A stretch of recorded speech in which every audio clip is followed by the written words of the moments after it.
कोयना धरणाचे 6 दरवाजे 2 फूट उघडले. कोयना नदीत 20,764 क्युसेक विसर्ग. नदीकाठच्या गावांना सतर्कतेचा इशारा. कोयना धरणाच्या पाणी पातळीत वाढ झाल्याने पाणी नियंत्रित ठेवण्यासाठी आज दिनांक 27 सप्टेंबर 2025 रोजी दुपारी 2 वाजता धरणाचे 6 वक्र दरवाजे 1 फुटावरून 2 फुटापर्यंत उघडण्यात आले आहेत. यामुळे कोयना नदीपात्रात तब्बल 18,764 क्युसेक विसर्ग सुरू करण्यात आला आहे. याशिवाय कोयना धरण पायथा विद्युतगृहातील दोन्ही युनिट कार्यरत असून त्याद्वारे 2,100 क्युसेक विसर्ग सुरू आहे. एकूण 20,764 क्युसेक विसर्गामुळे कोयना नदीपात्रातील पाणी पातळी वाढणार असून नदीकाठच्या गावांना सतर्कतेचा इशारा देण्यात आला आहे.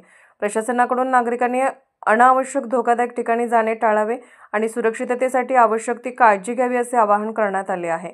सतत पडणाऱ्या पावसामुळे पुढील काही दिवस धरणातून आणखी विसर्ग वाढण्याची शक्यता नाकारता येत नाही.